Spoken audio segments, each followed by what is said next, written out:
नमो अरिहन्ताणं नमो सिद्धाणं नमो आयर्याणं नमो अध्यायाणं नमो लोये सवसाहुणम्।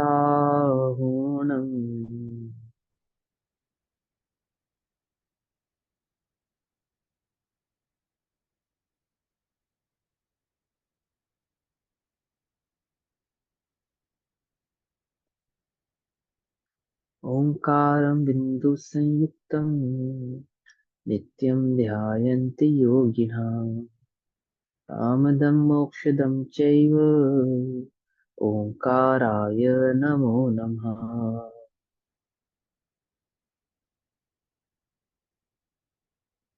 मङ्गलं भगवान् वीरो मङ्गलं गौतमो गणी मङ्गलं कुन्दकुन्दार्दियो जैनधर्मोऽस्तु मङ्गलम्।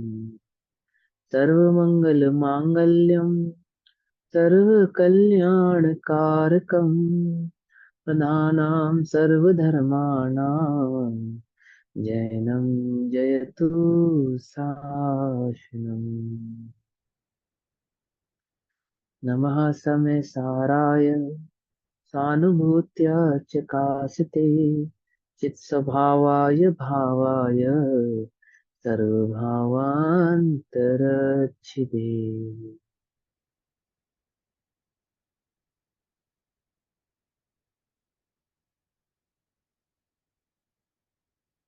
हमारी कक्षा का विषय चल रहा है समय सारजी ग्रंथ।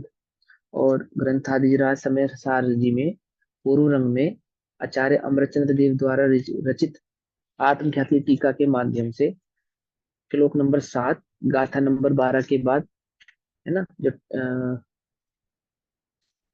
श्लोक श्लोक नंबर 7 की हमारी चर्चा चल रही है पेज नंबर 30 पर। पेज नंबर 30 कलश हो गए हमारे। 5-6 कलशों की चर्चा के बाद 7वें नंबर पे जो श्लोक श्लोक आया है उसके माध्यम से श्लोकार्थ पेज नंबर 30। अभी तक हमने क्या सीखा? निश्चय और व्यवहार के संदर्भ में आचार्य देव समझा रहे हैं कि एक भूतार्थ ने निश्चय ने ही ग्रहण करने योग्य है, क्योंकि वह निश्चय ने कैसा है, सम्यक दर्शन का कारण है। परंतु अभूतार्थ कैसा है, हस्तावलंबन मात्र है, यानी कि जिन्हें स्वरूप की प्राप्ति अभी नहीं हुई है, उन्हें अवलंबन के लिए भूतार्थ अभूतार्थ ने अर्थात व्यवहार ने ग्रहण करने योग्य है। और वस्तु का प्रतिपादन कैसे होगा कि वह वस्तु का प्रतिपादन भूतार्थ और अभूतार्थ यानी निश्चय और व्यवहार दोनों ही नयों के द्वारा होता है। दोनों ही नयों के द्वारा उसको ग्रहण किया जाता है, दोनों ही नयों के द्वारा उसको समझा जाता है। परंतु जब सम्यक दर्शन की बात आती है, सम्यक दर्शन प्रकट करने की बात आती है, तो वहां एकमात्र भूतार्थ नय अर्थात निश्चय ने ही ग्रहण करने योग्य है, आश्रय करने योग्य है। वस्तु समझे बिना तो सम्यक दर्शन प्रकट नहीं होगा ना। तो वस्तु को समझने के लिए भूतार्थ और अभूतार्थ दोनों न्यायों की आवश्यकता है। और वस्तु समझने के बाद जब उस वस्तु का आनंद यानी कि संवेदन प्रकट करेंगे, तो एकमात्र निश्चय ने का ही आश्रय लेकर वहां वस्तु का अनुभव किया जा सकता है। ये बात आचार्य देव यहाँ इतनी देर में उन्होंने आपको समझाई है। ये तो बिल्कुल सिंपल सी बात है, कोई मुश्किल तो नहीं है। भूतार्थ करना है, अभूतार्थ करना है, समझने के लिए दोनों चाहिए। ठीक है ना, जिस क्योंकि मलेच को मलेच की भाषा में समझाना पड़ता है, आदि आदि ये सब बताया ना उन्होंने। तो पूरी भूमिका में आपको ये बात समझाई उन्होंने। और अब वो बता रहे हैं कि निश्चय के माध्यम से सम्यक दर्शन की प्राप्ति कैसे होती है। उसके लिए श्लोक नंबर 7 चल रहा है। श्लोकार्थ अतः तत्पश्चात शुद्ध नय आयत्तम, शुद्ध नय के अधीन। ठीक है ना, वस्तु को शुद्ध नय के अधीन है ऐसा नहीं। शुद्ध नय वस्तु का प्रतिपादन करता है, उस अपेक्षा से उसको अधीन कहा। ठीक है ना, आधीन मतलब गुलाम, लेकिन वो गुलाम नहीं है, वो उसको प्रतिपादन कर रहा है इस अपेक्षा से। प्रत्यक ज्योति जो भिन्न आत्म ज्योति है, प्रत्येक यानी प्रगट, प्रगट ज्योति जो भिन्न आत्म ज्योति है, तत् वह चकास्ती प्रगट होती है। हाँ, चकास्ती माने भी प्रकट होता है और प्रत्यक माने भिन्न। प्रत्यक ज्योति जो भिन्न आत्म ज्योति है तथा वह चकास्ती प्रकट होती है, यद कि जो नव तत्व गत्वेते अपि, नव तत्वों में प्राप्त होने पर भी एकत्वम अपने एकत्व को न मुंचती नहीं छोड़ती। क्या बताया श्लोक में कि 9 तत्वों में छुपी हुई वह जो आत्म ज्योति है वह कैसी है, कि 9 तत्वों में बिखरी हुई होने पर भी, अलग अलग रूप होती हुई दिखाई देने पर भी अपने एक आत्म तत्व को, अखंड भाव को कभी छोड़ती नहीं है, सदैव एक रूप ही रहती है। 9 तत्वों में प्राप्त हुआ आत्मा अनेक रूप दिखाई देता है, कभी आश्रम रूप दिखाई देता है, कभी बंध रूप दिखाई देता है, कभी उदय रूप नजर आता है, निर्जरा रूप नजर आता है, ऐसा दिखाई देता है जीव। कभी कर्मों को बांधता हुआ दिखाई देता है, तो कभी कर्म के अनुसार परिणमित होता हुआ दिखाई देता है, कभी निर्जरा करता हुआ दिखाई देता है। तो क्या कहते हैं कि अनेक रूप दिखाई देता है। पुद्गल रूप भी दिखाई देता है, दिखाई देता नहीं दिखाई देता, एक इंद्रिय दो इंद्रिय वाला भी दिखाई देता है, ये सब दिखाई देता है, संसार मुक्त ऐसे अवस्थाओं में नजर आता है। यदि उसका भिन्न स्वरूप विचार किया जाए तो वह अपनी चैतन्य चमत्कार मात्र ज्योति को नहीं छोड़ता, कभी नहीं छोड़ता अपनी चैतन्य चमत्कार मात्र ज्योति को, वह पानी वह आत्मा कभी छोड़ता नहीं है। ठीक, आगे। इस प्रकार ही शुद्ध नय से जानना सो सम्यत्व है, ये सूत्रकार इस गाथा में कहते हैं। गाथा ही गाथा नंबर भैया 13, सूत्रकार जब हाँ। ये वाला जो श्लोक है जिसमें ये कहते हैं नव तत्वों में छुपी हुई एक आत्म आत्म ज्योति है, ज्योति, हाँ जब हाँ इसमें हाँ। जीव तत्व की बात होती है तो उसमें तो एक जीव तत्व मेरी बात हो रही है, तो फिर इसमें ये कहते हैं कि नव तत्वों में छिपी हुई एक आत्म ज्योति है। हाँ, क्योंकि वहां ये पे वाला दो क्लियर प्रकार कर से, दो, मेरे को ये क्योंकि काफी टाइम से उसमें क्लियर नहीं है पॉइंट। उसमें दो अपेक्षा से समझाया जाता है। एक द्रव्य की अपेक्षा से समझाते हैं, व्यवहार की अपेक्षा से, और एक निश्चय की अपेक्षा से समझाते हैं। तो जब कर्म की अपेक्षा से समझाते हैं 9 तत्वों को, कर्म की अपेक्षा से, तो जीव किसे कहते हैं, जीव किसे कहते हैं, जो चार गतियों वाला जो जीव है ना, जो मनुष्य तिर्यंच आदि रूप जो जीव है ना, एक इंद्रिय आदि इंद्रियों वाला जो जीव है उसको जीव कहते हैं।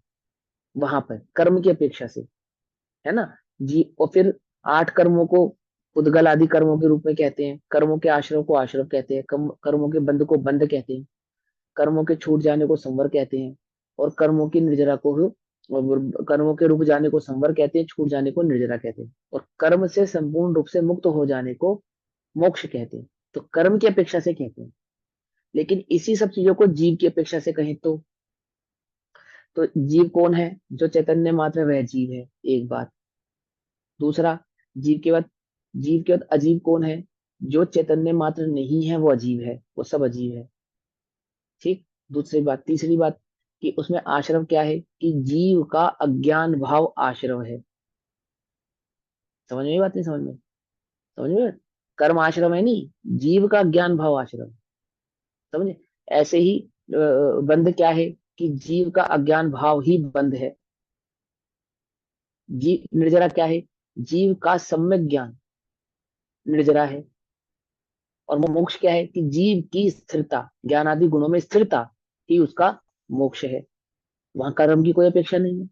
जो जो आश्रव बंध संवर निर्जरा और मोक्ष पुण्य पाप को कैसे जानता है, निश्चय से जानता है। क्या निश्चय से जानता है, कि द्रव्य कर्म आदि रूप में होने वाला परिणमन, साता असाता का उदय होने वाला बाहर में परिणमन, यह जीव नहीं है, यह जीव नहीं है।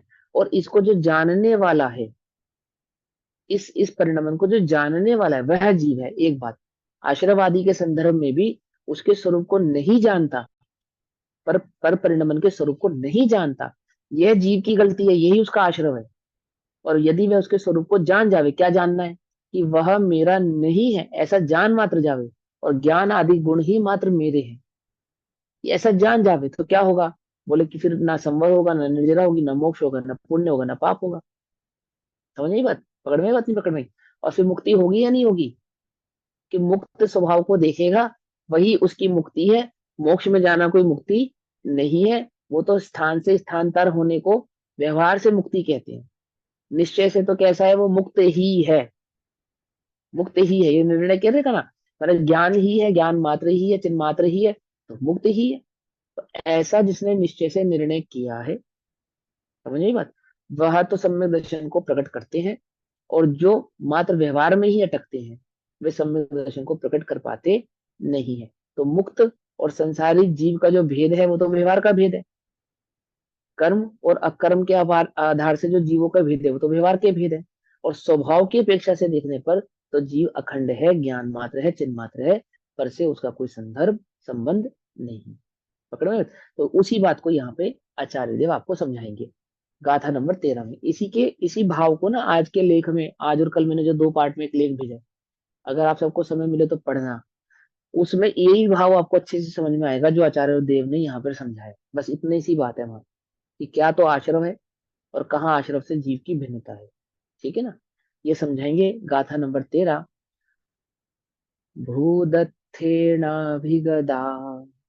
जीवा जीवाय पुण्य पावम च आश्रव संवरणिज्जर बंधो मोक्षो य समत्तम। फिर पढ़ता हूँ। भूदत्थेनाभिगदथा, भूदत्थेनाभिगदा क्या मतलब? भूतार्थ नय से जाने हुए। भूदत्थेनाभिगदा, भूतार्थ नय से जाने हुए। क्या जाने हुए? जीवा जीवा, जीव अजीव, जीव अजीव किससे जाने? भूतार्थ नय से जाने, निश्चय से जाने कि क्या जीव है और क्या जीव नहीं है। यह वा पुण्य पावम च, और पुण्य पाप को भी जाने। भूतार्थ नय से क्या क्या जाने? जीव अजीव को जाने, पुण्य पाप को जाने, और क्या जाने? च माने और क्या जाने? आश्रव संवर निज्जर बंधव। आश्रव संवर निर्जरा और बंध, पकड़ में ही मत। इसको भी जाने, किससे जाने? भूतार्थ में से जाने, सबसे पहले शर्त है ना। और मोक्ष हो, यानी मोक्ष को भी जाने, किससे जाने? भूतार्थ में से जाने। ऐसा जानने से, यह ऐसा जानने से क्या होता है? समत्तम, सम्यक दर्शन प्रकट होता है। वह सम्यक दृष्टि है। कौन है सम्यक दृष्टि? जो भूदत्तेना विगदा जीवा जीवाय पुण्य पावम च आसव संवर निज्जर बंधो मोक्षो य समत्तम। भूतार्थ से जाने अजीव जीव पुण्य पाप रु निर्जरा आश्रव संवर बंध मुक्ति ये ही संकित जानना। क्या सम्यक दृष्टि कौन है? सम्यक दर्शन प्रकट करने का क्या उपाय है? कि जो नौ तत्वों को निश्चय से भूतार्थ से जानता है। ठीक है ना। देखो, एक बात यहाँ समझाता हूँ, ध्यान रखना। अभी आगे चर्चा आएंगी ना, तो इन बातों को दिमाग में रखना। द्रव्यार्थिक नय कहना, निश्चय कहना, भूतार्थ कहना, सत्यार्थ कहना, ये सब एकार्थवाची है। पर्यार्थिक कहना, व्यवहार कहना, असत्यार्थ कहना, भूतार्थ कहना, ये सब एकार्थवाची है। समझ में बात? ठीक है ना। अब समझिए, देखो। भूतार्थेन अभिगता, अभिगता, अभिगता मतलब भूतार्थ नय से ज्ञात। अभिगता मतलब होता है जानना, अभिगत होना। मुझ अभिगत होना यानी जानना, जानने में आना। तो भूतार्थ ने भूतार्थेन अभिगता, भूतार्थ नय से ज्ञात, यानी भूतार्थ नय से ज्ञात यानी कि निश्चय से जाना हुआ। निश्चय से जाना हुआ क्या? जीवा जीवो, जीव और अजीव, च और पुण्य पाप, च आश्रव संवर निर्जरा, च बंध, और च मोक्ष। क्या कहा? भूतार्थ से जाना हुआ जीव अजीव, पुण्य पाप, आश्रव बंध, आश्रव संवर निर्जरा बंध और मोक्ष। ये नौ तत्व क्या है? सम्यक्त है। ये नौ तत्व सम्यक्त है मतलब क्या? जाना हुआ। निश्चय से नौ तत्व के स्वरूप को जानने पर, जो निश्चय से नौ तत्व के स्वरूप को जानता है, जानता है। अब यहाँ पे जानने का मतलब अनुभूति है, या जानने का मतलब अनुभूति है। ये अनुभूति है आपको, आप कैसे कह सकते हो अनुभूति है? आचार्य देव अभी आपको टीका में बताएंगे। अभी टीका पर करेंगे ना इसके नीचे, आचार्य अमरचंद्र देव वो बताएंगे कि अनुभूति है वो जानना। जानना मतलब क्षय उपशम ज्ञान में जानना, ऐसा नहीं। निश्चय से जिसने उस जीव का अनुभव किया है, उस चैतन्य लक्षण का अनुभव किया है, तो उसने मात्र चैतन्य का लक्षण का अनुभव नहीं किया, उसने निश्चय से आत्मा को भी जान लिया, है ना। पुण्य पाप को भी जान लिया, संवर निर्जरा मोक्ष बंध को भी जान लिया, ये सब जान लिया। और उस नौ तत्वों को जानने पर क्या जाना उसने? इन 9 तत्वों में छुपी हुई एक ज्ञान मात्र ज्योति ही मैं मात्र हूँ। ये जानना ही 9 तत्वों को निश्चय से जानना है। और जो ऐसा जानता है, अनुभूतता है, वह क्या है? सम्यक दृष्टि है। ये इस गाथा का भावार्थ है। पढ़ते हैं। देखो इसमें शब्द भी आया है ना, 1 2 3। ऊपर जो संस्कृत है ना, बोल्ड लाइन में लिखी हुई है, उसमें चौथे नंबर की लाइन जहां से शुरू होती है, ख्याति लक्षणाया, आत्मख्याति लक्षणाया।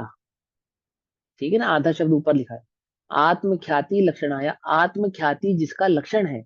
आत्मख्याति मतलब आत्म उपलब्धि। ख्याति का मतलब प्रसिद्धि नहीं है यहाँ पे। ख्याति का मतलब उपलब्धि है, यानी जिसके ज्ञान में आत्मा उपलब्ध हुआ है। ठीक, अभी समझेंगे। टीका। ये जीवादि नौ तत्व, ये जीवादि नौ तत्व भूतार्थ नय से जाने हुए सम्यक दर्शन ही है। जो निश्चय से जीवादि तत्वों को निश्चय से जानता है, वह निश्चय से सम्यक दृष्टि ही है। समझ में ये बात? सम्यक दृष्टि कैसे? यह नियम कहा, ये तो नियम है, सिद्धांत है ये, अकाट्य है। समझे नहीं समझे? जो निश्चय से जानता है नौ तत्वों को, वो कैसा है? वो सम्यक दृष्टि है। अच्छा जी। क्योंकि तीर्थ की यानी व्यवहार धर्म की प्रवृत्ति के लिए अवुथार्थ यानी कि व्यवहार नय से कहे जाते हैं। ऐसे ये 9 तत्व जिनके लक्षण जीव अजीव पुण्य पाप आश्रम संवर निर्जरा बंध और मोक्ष हैं, उनमें एकत्व प्रकट करने वाले भूतार्थ नय से एकत्व प्राप्त करके, व्यवहार नय से 9 बताने वाला, भूतार्थ नय से व्यवहार व्यवहार तीर्थ की उत्पत्ति प्राप्ति के लिए। देखो, तीर्थ की यानी कि व्यवहार धर्म की प्रवृत्ति के लिए, अर्थात जो वस्तु के यानी जीव के स्वभाव को नहीं जानता, आश्रम वन संबंध निर्जरा के स्वभाव को नहीं जानता, उनके कारणों को नहीं जानता, तो उसको समझाने के लिए कर्म की अपेक्षा से, द्रव्य कर्म, भाव कर्म और नो कर्म, है ना, कर्म और नो कर्म की अपेक्षा से उसको क्या समझाए? नो तत्व समझाए। नो तत्व समझाए किसके लिए समझाए थे? व्यवहार धर्म की या व्यवहार तीर्थ की स्थापना के लिए, उसको वो बुद्धि, उसको वे ज्ञान कराने के लिए। किसकी अपेक्षा से? कर्म की अपेक्षा से। क्योंकि वो सुखी दुखी तो हो ही रहा था, वो जगत में देख ही रहा था कि मैं दुखी हूँ, अन्य कोई सुखी है। किसी संदर्भ में मैं स्वयं को सुखी पाता हूँ, किसी संदर्भ में अन्य किसी को दुखी पाता हूँ। स्वयं को मनुष्य और त्रियंच आदि जीवों को देख ही रहा था, लूला लंगड़ा बहरा आदि जीव उसको नजर ही आ रहे हैं, नजर ही आ रहे हैं। संसार का स्वरूप वो देख ही रहा है। तो पूछता है आचार्य देव से कि मैं दुखी हूँ, ये सुखी है क्यों? कि उसके कर्म का उदय है, ये उसके कर्म का उदय। तो कर्म का उदय मतलब क्या? कर्म कर्म का उदय, मेरे कर्म का उदय ऐसे कैसे आ सकता है? कैसे आ सकता है? कि तू सत्कर्म करेगा ना, पुण्य कर्म करेगा तो आ सकता है। तो वो पूछेगा पुण्य क्या होता है, पाप क्या होता है, ये कर्म आत्मा को कैसे उदय में आते हैं? कि बांधे बिना उदय में नहीं आ सकते। तो बांधता कैसे है? तो बांधता है और फिर उदय में आते हैं, फिर उन बंधे हुए कर्मों का क्या होता है? कि निर्जरा हो जाती है। तो फिर ऐसा भी होता होगा कि सारे निर्जरित हो जाते होंगे? कि ऐसा भी होता है? ऐसा भी होता है। फिर उस जीव का क्या होता है? कि उसको मोक्ष हो जाता है। तो ये प्रश्न है, एक के साथ एक साथ जुड़ा हुआ। पकड़ में मत। संसार की अवस्था से भयभीत व्यथित जीव का एक प्रश्न है, जिसमें वो 9 तत्व आपो आप गर्भित होते चले जाते। तो उसने पूछा स्वरूप कैसा है, तो उसको व्यवहार से स्वरूप समझाया। और व्यवहार से स्वरूप समझने के बाद इस 9 तत्वों में छुपी हुई जो आत्म ज्योति है, एक जीव को ही आश्रम बताया, एक जीव को ही बंध बताया, एक जीव को ही निर्जरा, सब जीव के साथ ही घटित हो रहा है ना। तो वो व्यवहार से, पहले तो व्यवहार से समझाया कि व्यवहार धर्म की प्रवृत्ति के लिए, व्यवहार धर्म की प्रवृत्ति के लिए पाप मत करो, पुण्य करो, मोक्ष का उपाय करो, आदि आदि। अभूतार्थ यानी व्यवहार नए से कहे जाते हैं। 9 तत्व कैसे कहे जाते हैं? व्यवहार धर्म की प्रवृत्ति के लिए व्यवहार से कहे जाते हैं। ऐसे ही 9 तत्व जिनके लक्षण कैसे हैं? जीव अजीव आश्रम बंध पुण्य पाप संवर निर्जरा और मोक्ष, ये उसके लक्षण हैं। उनमें उन उन 9 लक्षणों में एकत्व प्रकट करने वाले, यानी कि 9 के 9 लक्षणों में एक जीव ही मात्र है, ऐसा भाव बताने वाला। कि पाप भी जीव है, पुण्य भी जीव है, आश्रम भी जीव है। कि क्या कह रहे हो? कि हाँ भी समझाएंगे तुम्हें कि कैसे पाप जीव है, कैसे पुण्य जीव है, कैसे आश्रम जीव है। समझाएंगे, घबराओ मत। लेकिन वो क्या कहते हैं? वो निश्चय, वो क्या कर रहा है? वो एकत्व को प्रकट करने वाला, यानी कि 9 तत्वों में व्याप्त एक जीव को बतलाने वाला, प्रकट करने वाला भूतार्थ ने एकत्व प्राप्त करके, यानी कि जीव को अखंड करके, जीव के स्वभाव को प्रकाशित करके, प्रदर्शित करके क्या करता है? शुद्ध नए रूप से स्थापित आत्मा की अनुभूति जिसका लक्षण, क्या कहा? आत्मा की अनुभूति जिसका लक्षण, किसका लक्षण? निश्चय का। भूतार्थ नय का लक्षण क्या है? भूतार्थ नय से तुम जानते हो द्रव्य को कि हाँ जानते हैं, तो क्या है लक्षण उसका? आत्मानुभूति लक्षण है उसका। अनुभूति। हाँ, आत्मानुभूति हुई या नहीं हुई? नहीं हुई तो तुम निश्चय से अभी वस्तु को जानते नहीं हो। समझ में आया? नहीं नहीं, अभी बोल रहे हो, तो क्या कहते हैं लक्षण? भूतार्थ नय से रूप आत्मा की अनुभूति जिसका लक्षण आत्म ख्याति है। समझ में बात? की प्राप्ति होती है, की प्राप्ति होती है मतलब अनुभूति की प्राप्ति होती है, जीव की आत्मा की अनुभूति की प्राप्ति होती है। किसके द्वारा? उस भूतार्थ नय के द्वारा, जो 9 तत्वों में छिपी हुई उस आत्म ज्योति को एकत्व पने से प्रकट करता। पकड़ में ही बात? कोई कंफ्यूजन तो नहीं है ना? आगे चले। अभी जो प्रश्न उठेगा ना कि आत्मा ही पाप कैसे, आत्मा ही पुण्य कैसे, वो भी आएगा इसका जवाब। शुद्ध नय से 9 तत्वों को जानने से आत्मा की अनुभूति होती है। इस हेतु से यह नियम कहा है। वहां विकारी होने योग्य और विकार करने वाला, क्या कहा? ये दोनों पुण्य है तथा दोनों ही पाप है। विकार करने, विकारी होने योग्य और विकार करने वाला, क्या कहा? समझे? देखो, आत्मा पाप भाव करता है अथवा पुण्य भाव करता है, तो बाहर में पाप और पुण्य रूप कर्मों का आश्रव होता है। पकड़ में बात? तो जो आश्रव होता है वह तो अजीव है, पुद्गल है, और जो पाप और पुण्य का भाव परिणाम करता है वह जीव है। पकड़ में बात? नहीं पकड़, है ना? समझ में बात? क्यों करता है? क्यों करता है? अज्ञान के कारण, अज्ञान के कारण। समझ में बात? नहीं समझ में? और आश्रव इसी प्रकार से बंद करता है, इसी प्रकार से बंद होता है, आश्रव होता है, पाप और पुण्य रूप परिणमित होता है। दोनों पाप हैं, आश्रव होने योग्य और आश्रव करने वाला, दोनों आश्रव, यानी जो आश्रव करने योग्य है और जो आश्रव रूप होने वाला है, वे दोनों ही आश्रव है। यानी कि जीव का आश्रव परिणाम और बाहर, बाहर उद्गल कर्म वर्गना का जीव से आकर चिपक जाना, ये दोनों ही आश्रव। जीव का परिणाम भी आश्रव है और वहां पुद्गल कर्मों का जो आश्रव हुआ वह भी आश्रव। संवर रूप होने योग्य संवाय, संवार्य और संवर करने वाला संवारक, दोनों संवर है। यानी जिस परिणाम से संवर होता है वह तो संवर है ही, और कर्मों का जो अभाव होता है वह भी संवर है, या रुक जाना हो जाता है वह भी संवर है। उसी प्रकार से निर्जरा होने योग्य और निर्जरा करने वाला दोनों निर्जरा है, और उसी प्रकार से बंध के योग्य और बंध करने वाला ये दोनों ही बंध है, और मोक्ष होने योग्य तथा मोक्ष करने वाला दोनों ही मोक्ष है। पकड़ में बात? संपूर्ण कर्मों की, संपूर्ण कर्मों की आहुति माने संपूर्ण कर्मों की निर्जरा हो जाने का नाम मोक्ष है, और आत्मा का अपने में स्थित हो जाने का नाम मोक्ष है। तो मोक्ष करने वाला और मोक्ष होने योग्य दोनों ही मोक्ष है। ऐसा, ऐसा क्यों ये कह वो रहे हो पता है? गया ना, द्रव्य द्रव्य संवर और भाव संवर, इस टाइप से हाँ हो गया ना। हाँ, इसी प्रकार से द्रव्य संवर भाव संवर, द्रव्य निर्जरा भाव निर्जरा, द्रव्य मोक्ष भाव मोक्ष। क्यों कह रहे हैं इसका? इसका रीजन बताते हैं।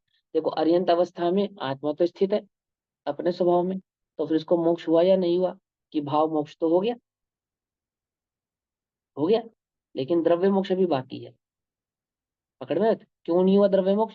क्योंकि वहां मोक्ष कर्मों के अभाव को कहेंगे, तो इसलिए दोनों ही मोक्ष हो जाएंगे ना। वहां द्रव्य भी मोक्ष है, भाव भी मोक्ष है, द्रव्य भी पुण्य है, भाव भी पुण्य है, द्रव्य भी कर्म है, और इस अपेक्षा से आश्रव है, बंध है, संवर है, निर्जरा है, और भाव भी आश्रव है, बंध है, संवर है और निर्जरा है। बाहर में जो तुम्हें पुण्य का उदय होता है वह भी पुण्य है, अंतरंग में जो तुम्हें उसके आधार से, उस पुण्य के आधार से सातक की अनुभूति होती है वह भी पुण्य है। पकड़ में बात? नहीं पकड़ में? समझ में? हाँ। तो क्योंकि एक के ही अपने आप पुण्य पाप आश्रव संबंध निर्जरा बंध मोक्ष की उत्पत्ति सिद्धि नहीं बनती। खाली जीव करे आश्रव बंध संबंध निर्जरा मोक्ष और कर्मों में ना हो, ऐसा भी नहीं होता, और मात्र कर्मों के ही आश्रय संबंध निर्जरा होता रहे और जीव के ना हो, ऐसा भी नहीं होता। कैसा होता है? जीव करता है तो कर्मों में भी होता है, और जीव नहीं करता है तो कर्मों में भी नहीं होता। तो जीव कर्म का करता नहीं है, अपने अज्ञान का करता है। समझे बात नहीं? समझ भाई, अकर्ता जीव कैसे है? कर्मों का करता नहीं है, परंतु अपने अज्ञान भाव का करता तो जीव ही है। समझ नहीं बात नहीं? समझ में? वे दोनों जीव और अजीव हैं, अर्थात उन दो में से एक जीव है और दूसरा अजीव है।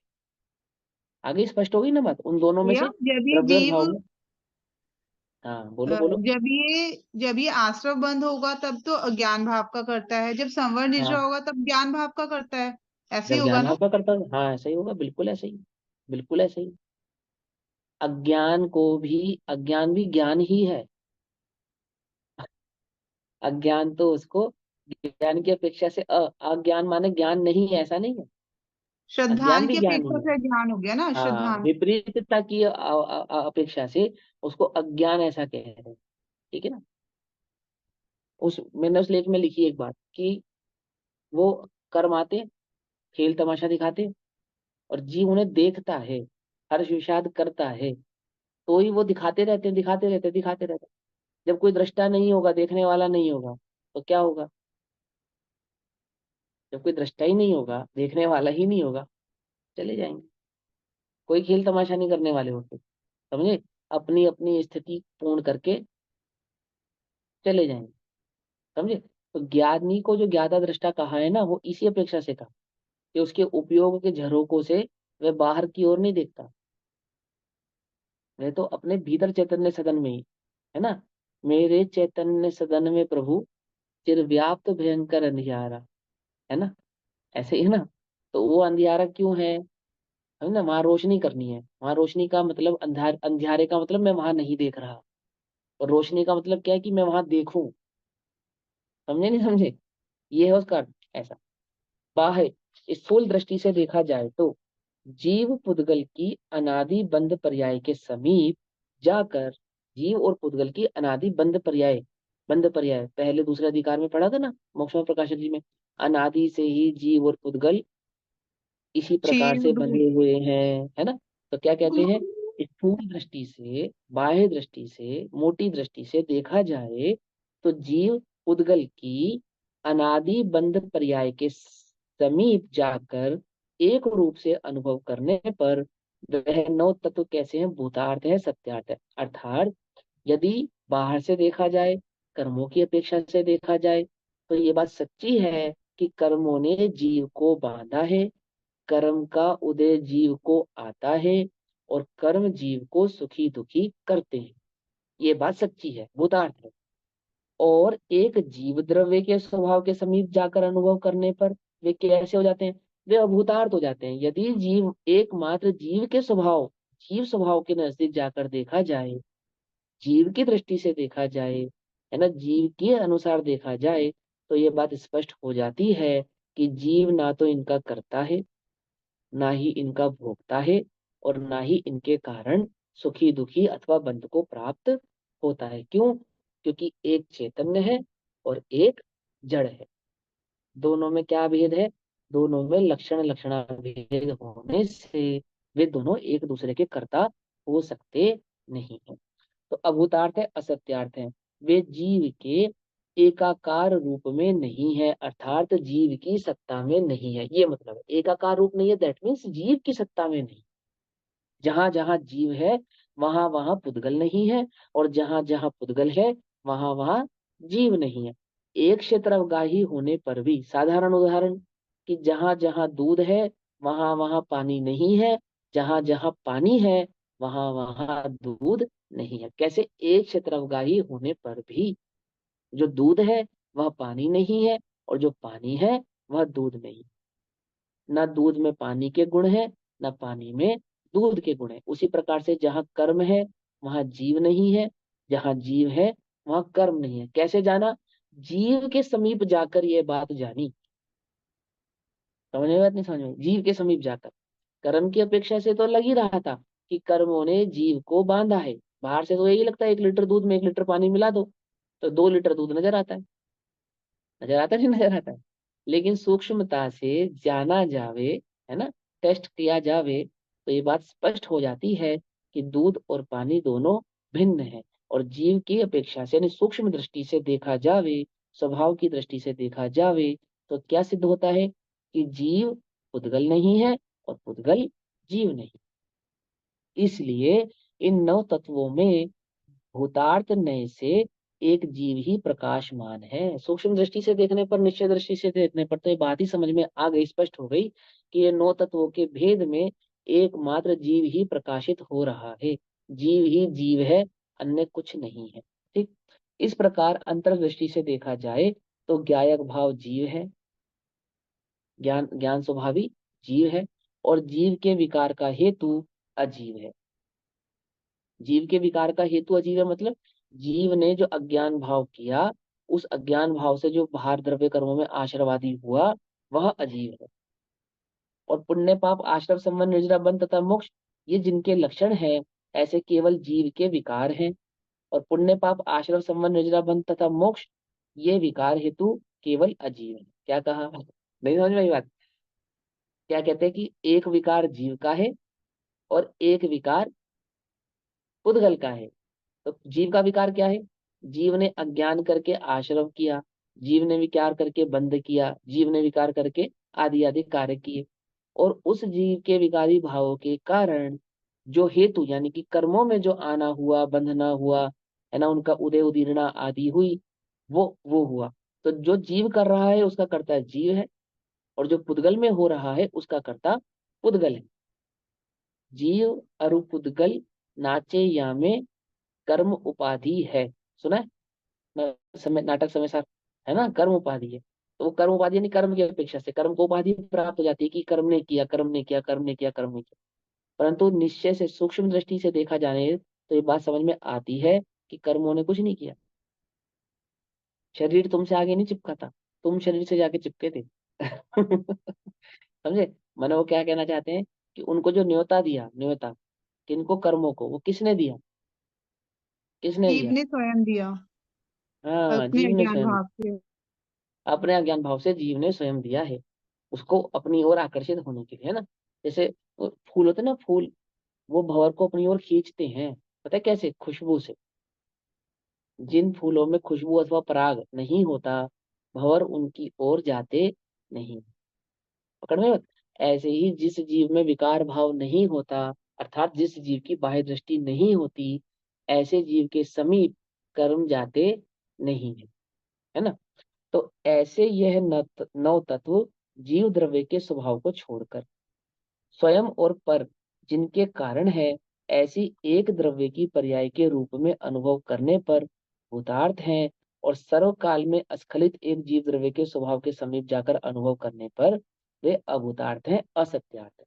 यानी कर्म की अपेक्षा से देखने पर, संसार की अपेक्षा देखने पर, तो नौ तत्व सत्यार्थ हैं, भूतार्थ है। यानी कर्मों ने जीव को बांधा भी है, संसार में रोका भी है। और अगर एक जीव तत्व की तरफ से देखा जाए, जीव के स्वभाव की तरफ से देखा जाए, तो कर्मों ने जीव में कुछ किया नहीं है, कर्मों का कोई जीव में रोल नहीं है। जीव ही मात्र जीव है, उनका कर्ता भोक्ता, अपने सुख दुख का कर्ता भोक्ता मात्र जीव है। और वह ज्ञान, और सुनो, सुख दुख का कर्ता भोक्ता जीव है, ये भी एक व्यवहार कथन है। मूलतः तो देखा जाए तो मात्र जानने वाला जीव है, ज्ञायक भाव ही जीव है। उस ज्ञायक भाव को वह नहीं जानता है, तो ये विकार और विकारी भावों का निमित्त नैमित्तिक संबंध खड़ा होता। इसलिए इन नवो तत्वों में भूतार्थने से एक जीव ही प्रकाशमान है। इस प्रकार यह एकत्व रूप से प्रकाशित होता हुआ, मैंने एक पने से प्रकाशित होता हुआ, एक पने से प्रकाशित होता हुआ मतलब कि जीव ही आश्रव, जीव ही बंध, जीव ही संवर, जीव ही निर्जरा, जीव ही मोक्ष, जीव ही जीव, शुद्ध नए रूप से अनुभव किया जाता है। और जो यह अनुभूति है, सो आत्म की ख्याति यानी आत्मा की पहचान ही है। मतलब मात्र जानने वाला जो चैतन्य मात्र वहां पे प्रकाशित हो रहा है, वही जीव है। और ऐसे जीव की दृष्टि करने पर क्या होता है? आत्मानुभूति प्रकट होती है। पकड़ में बात? देखो, जब आत्मानुभूति प्रकट होगी तुम्हें, तो जब सिद्धालय में जाओगे तब प्रकट होगी, या यहीं इसी संसार अवस्था में प्रकट होगी? बोलो। आत्मानुभूति के समय कर्मों की सत्ता तुम्हारे साथ होगी या नहीं होगी? होगी ना, या नहीं होगी? बोलो। होगी ना। कैसी है? कि कर्म के रहते हुए भी जिसने ये पहचान लिया कि ये जीव है,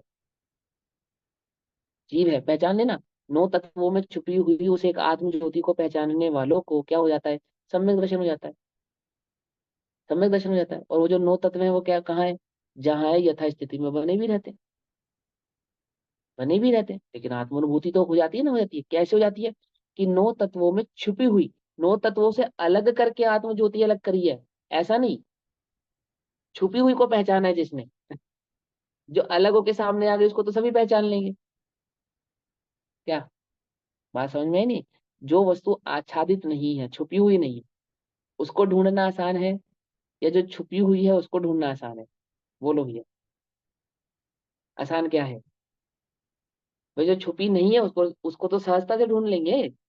बात तो यह है जो छुपी हुई है, छुपी हुई को पहचाने। ठीक है, नहीं ठीक है? तो जीव का पुरुषार्थ क्या है, छुपी हुई आत्म ज्योति को पहचानना, किसमें, नौ तत्वों में। इसको क्या कहते हैं, तत्व निर्णय। समझ में आती है? समझ में आई? इसी को कहते हैं तत्व निर्णय, तत्व अभ्यास।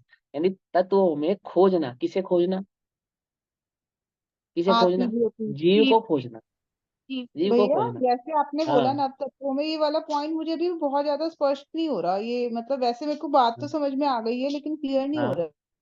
क्या क्वेश्चन क्या है, क्वेश्चन से समझ में आएगा ये हमें तो वाली आपकी बात। बात है, जब हम नव तत्व की बात करते हैं तो जो इसमें नव तत्व में जीव तत्व होता है, यही आत्म ज्योति लेंगे इसको, इसी बात को यहाँ हाँ पे हाँ, आत्म जीव को, ज्योति। जीव ही आत्म ज्योति है इसमें, जीव, जीव ही आत्म ज्योति है, दैट मीन्स जीव का जो ज्ञान दर्शन स्वभाव है ना, उसको यहाँ क्या देखो, एक बात बताओ, वो सिंपल सी बात है, इसको आश्रम बन संबंध निर्जना मोक्ष होता है क्या, क्यों, इसको क्यों नहीं होता? खुद गला जड़ है। क्योंकि जड़ है ये, इसमें जीव नहीं है, इसने कर्मों को बुलाया ही नहीं अपने पास। बुलाया ही नहीं, है ही नहीं, इसमें वो योग्यता ही नहीं है, इसमें कुछ भी छुपा हुआ नहीं है, नौ तत्वों में छुपी हुई एक आत्म ज्योति यहाँ नहीं है, वो यहाँ है। इसमें तो नौ छुपी हुई है, बस ये निकाली और ये डाली, बस ये नौ छुपी हुई है, इसके अंदर कुछ नहीं है। लेकिन वो नौ तत्वों में छुपी हुई आत्म ज्योति यहाँ विद्यमान है। तो वो नौ तत्वों में एक तत्व आत्मा है, नौ तत्वों में एक तत्व आत्मा है, बाकी आठ तत्व अन्य है। उन आठ और नौ को, उनको मिलाकर एक नौ तत्व बने ना, उस नौ तत्वों में छुपी हुई एक आत्म ज्योति, छुपी हुई एक आत्म ज्योति, समझे नहीं समझे? उसको पहचान लिया उसने, क्या पहचान लिया उसने, कि इनसे भिन्न ये गायब चिन्ह मात्र चिन्ह जो चिदानंद आत्मा है यही मैं, ये पहचान लिया उसने, बस इसी का नाम सम्यक दर्शन है। ठीक, आत्म ख्याति आत्म पहचान ही है, और जो आत्म ख्याति है सो ही सम्यक दर्शन है। इस प्रकार ये सर्वकथन निर्दोष है, बाधा रहित है। भावार्थ पढ़ेंगे, इन नौ तत्वों में शुद्धने से देखा जाए तो, नौ तत्वों को उनके स्वभाव से देखा जाए तो, शुद्धने से देखा जाए मतलब स्वभाव से देखा जाए। आप सबका स्वभाव कैसा है, किसी का अच्छा है किसी का बुरा है, ऐसा ही है ना? नहीं? ज्ञान हाँ, दर्शन। बिल्कुल। हाँ, ज्ञान दर्शन चारित्र वाला वो है मेरा स्वभाव। सो वो भी, उसमें भी चैतन्य मात्र ही है, ज्ञान दर्शन चारित्र वाला कहना भी व्यवहार है, मानना भी व्यवहार है। समझे नहीं समझे? तो क्या कहते हैं, इन नौ तत्वों में शुद्ध नय से देखा जाए तो, स्वभाव से देखा जाए तो, जीव ही एक, यानी नौ में जो जीव है, इन नौ में जो जीव है वह जीव ही एक चैतन्य चमत्कार मात्र प्रकाश रूप प्रकट हो रहा है। बस ये जीव यहाँ से निकल जाए तो क्या प्रकट हो रहा है, क्या प्रकट हो रहा है बोलो? अभी हंसना खेलना पुण्य पाप धर्म अधर्म सब प्रकट हो रहा है नहीं हो रहा है? मैं धर्मात्मा हूँ या धर्मी हूँ, पापी हूँ या पुण्य हूँ, सच्चा हूँ या झूठा हूँ, सब प्रकट हो रहा है। अभी मैं निकल जाऊं फिर क्या प्रकट होगा बोलो? पता क्या कहेंगे, अभी कहेंगे मैं झूठा हूँ, और मेरे जाने के बाद पता क्या कहेंगे, इसको ये झूठा था क्या? कहेंगे नहीं कहेंगे? यानी सबको पक्का पता है कि जो था, जो एक्चुअल में सच्चा झूठा धर्मात्मा धर्मी आदि था, वो ये नहीं है, इसमें छुपी हुई वो आत्म ज्योति है जो चली गई। कुछ बात समझ में आई या नहीं आई? समझ में आई ना? उसी को हम धर्मी अधर्मी आदि आदि नामों से संसार में संबोधित करते हैं। ऐसे ही है, ऐसे ही नौ तत्वों में छिपी हुई वह जो एक आत्म ज्योति है इस शरीर में, है ना, मांस मज्जा में छुपा हुआ जीव, ऐसी वो नौ तत्वों में छुपी हुई आत्म ज्योति कैसी है, चैतन्य चमत्कार प्रकाश रूप से प्रकट हो रही है, प्रकट हो रही है, प्रकट हो रही है नहीं हो रही है? चैतन्य ही तो है जो प्रकट हो रहा है, क्या पुद्गल प्रकट हो रहा है? उद्गल में छुपा हुआ चैतन्य ही प्रकट हो रहा है। इस देह में छुपा हुआ चैतन्य ही तो प्रकट हो रहा है। इस वाणी में, इस बोलने में, इस हलचल में कौन प्रकट हो रहा है? वो चैतन्य चम प्रकट हो रहा है। ऐसे ही वो आश्रम वन संवन निर्जरा आदियों में कौन प्रकट हो रहा है? किसको हो रहे हैं? कि वह जीव तत्व को ही हो रहे हैं। एक बात, इसके अतिरिक्त भिन्न भिन्न नौ तत्व कुछ भी दिखाई नहीं देते। जीव को हटा दो, अब क्या दिखाई देंगे? क्या है बस पाप, क्या है पुण्य, क्या है आश्रम, क्या है संवर? जीव हटा दो आप, बोलो। कुछ भी नजर नहीं आया, कुछ नहीं है। जीव है तो सब है, जीव नहीं है तो कुछ नहीं। ठीक। तो इसके अतिरिक्त यानी इस जीव के अतिरिक्त भिन्न भिन्न नौ तत्व कुछ भी दिखाई नहीं देते। पुण्य, क्या है पुण्य? जीव को पुण्य का उदय आता है अथवा पाप का उदय आता है, अथवा पुण्य का बंद करता है अथवा पाप का बंद करता है, तो समझ में आती है। जीव नहीं है। बोलो भैया, मुर्दे को चंदन की लकड़ी में जलावें अथवा आम की लकड़ी में जलावें, तो उसका अधिक पुण्य का उदय किस कब माना जाएगा? उस मुर्दे का पुण्य का उदय कब माना जाएगा? चंदन की लकड़ी में जलेगा तब माना जाएगा, या आम की लकड़ी में जलेगा तब माना जाएगा? बोलो भैया, कब माना जाएगा? माना जाएगा, नहीं माना जाएगा? भाई इसका तो बड़ा पुण्य का उदय है, चंदन की लकड़ी में। वाह। कुछ बात समझे? लेकिन मोही जगत को लगता है, दूसरे मोही माने जगत को के पुण्य लगता का है। उदय, हाँ, इसके दूसरे तो बड़े जीव पुण्य का माने उदय के है पुण्य भैया। का उदय, इसका तो बड़ा पुण्य का उदय है चंदन में भैया। कि हमें बड़े भाग, चंदन की लकड़ी में बड़े लोग जलाए। बड़ी बातें क्यों? तो सोचो ना, तो वो कह रहे नौ तत्वों में छुपी हुई आत्म ज्योति को देखो, उसके अतिरिक्त कुछ नहीं है, कुछ नहीं है। समझे नहीं समझे? देखो मुनिराज मूलाचार में, मूलाचार में ही है शायद, हाँ, मूलाचार ग्रंथ में ही है ये। जो मुनिराज जंगल में समाधि मरण कराते हैं किसी अपने संघ के किसी साधु का, और उसका देवलोक हो गया। कहाँ? जंगल में, जंगल में देवलोक हो गया। फिर साधु क्या करते हैं उसका? वहीं छोड़ उसको के वहीं चले छोड़ के जाते हैं, चले जाते हैं। वहीं छोड़ के निकल जाते हैं। वो पता है, नौ तत्वों में छुपी हुई एक चैतन्य ज्योति को जानते हैं, छोड़ के चले जाते हैं। जिसकी सेवा कर रहे थे, इसकी तो कर ही नहीं रहे थे हम। क्या? जिसकी सेवा कर रहे थे ना, जिसको छोड़ के चले गए, उसकी तो कर ही नहीं रहे थे, उस शरीर की नहीं कर रहे थे हम सेवा। जिसकी कर रहे थे वो तो चला गया, तो हम भी चले। अब उस देह का क्या करते हैं? कुछ नहीं करते। जानवर खाए, है ना, चील कौवा खाए, सड़ जावे, क्यों? कहाँ से मिला वो बल उन्हें? नौ तत्वों में छिपी हुई एक आत्म ज्योति के जानकार हैं। पकड़ में बात नहीं? पकड़ में? ये तो देह की अपेक्षा से समझा रहा हूँ, लेकिन अब तत्व की अपेक्षा से समझो कि नौ तत्वों में छिपी हुई है एक आत्म ज्योति। इसके अतिरिक्त भिन्न भिन्न नव तत्व कुछ भी दिखाई नहीं देते, जब तक इस प्रकार जीव तत्व की जानकारी जीव को नहीं है। जब तक इस प्रकार जीव की जानकारी जीव को नहीं है, अपनी जानकारी मुझको जब तक नहीं है, तब तक क्या करूंगा? क्या आचार्य क्या करेंगे?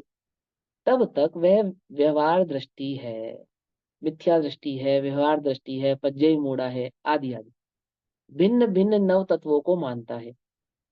आश्रव को अलग जानता है, संवर को अलग जानता है, अथवा कर्मों के आने जाने आदि को ही आश्रव संवर आदि जानता है। जीव पुद्गल की बंद पर्याय रूप दृष्टि से, देखो ध्यान से, जीव और पुद्गल की बंद रूप पर्याय दृष्टि से, जीव और पुद्गल बंद है या नहीं है? जीव और पुद्गल बंद रूप है या नहीं है? अत्यंत अभाव है। नहीं अरे है। हाँ, कर्म की अपेक्षा से देखा जाए तो बंद रूप है, और स्वभाव की दृष्टि से देखा जाए तो बंधे नहीं। अब हम सीख तो गए, लेकिन अनुभूति ही, निश्चय से जानना मतलब क्या? अनुभूति। ठीक। तो यहाँ क्या कहते हैं? जीव और पुद्गल की जो बंध पर्याय रूप दृष्टि, यह पदार्थ भिन्न भिन्न दिखाई देते हैं, किंतु जब शुद्ध नय से जीव पुद्गल का निज स्वरूप भिन्न भिन्न देखा जाए, तब वे पुण्य पाप आदि सात तत्व कुछ भी वस्तु नहीं है। जब जीव को उन नौ तत्वों में भिन्न देख लिया जावे, तब पाप पुण्य आदि क्या रह जाते हैं? कुछ भी नहीं रह जाता, कुछ भी नहीं रह जाता। पकड़ रहे हो बात? जीव को नहीं जानने वाले को तो सब कुछ है, लेकिन जो जीव को जान गया है उसके लिए वे कुछ भी नहीं है। ठीक।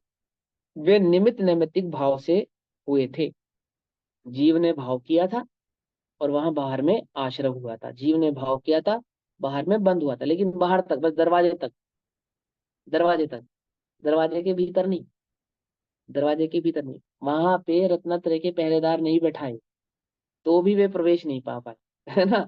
यानी अज्ञानी में प्रवेश कर जाते हो तो ऐसा भी नहीं है, ज्ञानी में तो प्रवेश करते ही नहीं कर। अज्ञानी के भी कुछ नहीं है, कुछ नहीं, बस अज्ञान भाव है जो है उसका। तो वे निमित्त नैमित्तिक भाव से हुए थे, इसलिए जब तक निमित्त नैमित्तिक भाव मिट गया तब जीव पुद्गल भिन्न भिन्न होने से अन्य कोई वस्तु पदार्थ सिद्ध नहीं हो सकता। जब निमित्त नैमित्तिक संबंध ही खत्म हो गया हमारा, ये बात ही हमें समझ में आ गई, तो फिर हमारा तुमसे कोई संबंध वैसे ही नहीं रह गया, कोई बात ही नहीं रह गई। वस्तु तो द्रव्य है और द्रव्य का निज भाव द्रव्य के साथ ही रहता है, तथा निमित्त नैमित्तिक भाव तो अभाव ही होता है। निमित्त नैमित्तिक भाव एक प्रकार का अभाव ही है, वह कोई उनका आपसी संबंध समझौता नहीं है। क्यों? क्योंकि प्रत्येक द्रव्य अपने स्वचतुष्टय में सदा विद्यमान रहते हैं। ऐसा नहीं जानने वाला एक द्रव्य को दूसरे द्रव्य का कर्ता मानता है, और जो स्वचतुष्टय को जानता है वो कैसा है कि वो नौ तत्वों में छिपी हुई एक आत्म ज्योति को जानता है, ऐसा, ठीक। इसलिए शुद्ध नय से जीव को जानने से ही सम्यक दर्शन की प्राप्ति हो सकती है। यानी द्रव्यार्थिक नय से जानने पर, यानी जीव को द्रव्य स्वभाव से जानने पर ही सम्यक दर्शन की प्राप्ति हो सकती है। पर्यायार्थिक नय से जानने पर अथवा पर्याय दृष्टि से जानने पर अथवा व्यवहार से जानने पर तो सम्यक दर्शन की प्राप्ति हो सकती नहीं। जब तक नहीं जानता तब तक तो उसको उस तत्व की प्राप्ति के लिए व्यवहार के आश्रय से समझाते हैं, भूतार्थ है, ठीक है ना, सत्यार्थ है। परंतु आत्म ज्योति को जानने के बाद अभूतार्थ है, असत्यार्थ है। आत्म ज्योति को जानना है, सम्यक दर्शन प्रकट करना है, बोले हाँ। बोले व्यवहार से काम नहीं बनेगा, निश्चय से स्वभाव से उस आत्म ज्योति को देखना जानना पहचानना पड़ेगा, तो सम्यक दर्शन प्रकट हो जाएगा। ये बता रहे आचार्य देव। इसलिए शुद्ध नय से जीव को जानने से ही सम्यक दर्शन की प्राप्ति हो सकती है। समझ बात? जब तक भिन्न भिन्न नव पदार्थों को जाने और शुद्ध नय से आत्मा को ना जाने तब तक पर्याय बुद्धि, ये पापी है, ये पुण्यात्मा है, ये संसारी है, ये मुक्त है, ये आश्रव है, ये बंध है, जब तक ऐसा जानेगा तब तक तो पर्याय बुद्धि। और जब नौ तत्वों में छिपी हुई उस एक अखंड आत्म ज्योति को जानेगा तब सम्यक दृष्टि। समझ में? यहाँ इस अर्थ का कलश रूप काव्य कहते हैं। एक और कलश आचार्य देव ने यहाँ कहा, एक और कलश कहा आचार्य ने। अभी एक कलश कहा था, फिर गाथा का अर्थ किया, फिर एक और कलश किया।